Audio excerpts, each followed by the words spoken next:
比江と申します。Okay, so let's go. で今の調合したものの原料をどういう意味だここでね溶かしてだいたい1300度で20時間ぐらい溶かした原料がこれになります。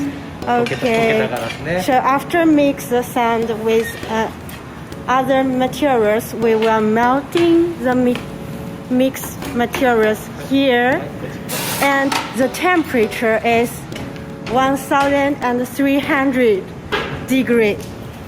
Make this as a very suitable temperature, and then we will put that here, there to reheating. Okay, yeah, like this.